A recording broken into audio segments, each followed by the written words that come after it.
showing you Rava Chapatis. To begin, I'm going to boil some water. I'm going to add in some salt and few spoons of oil. Water is boiling. I'm going to pour in the Rava and switch off the flame. I'm going to put back the dough into the bowl. I'll allow this to cool and then make it into equal size proportions. I have made this into equal proportions and this is ready to roll.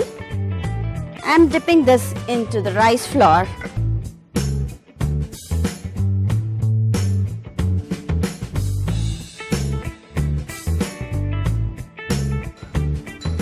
Now is the time to roast this. These can be roasted with some oil.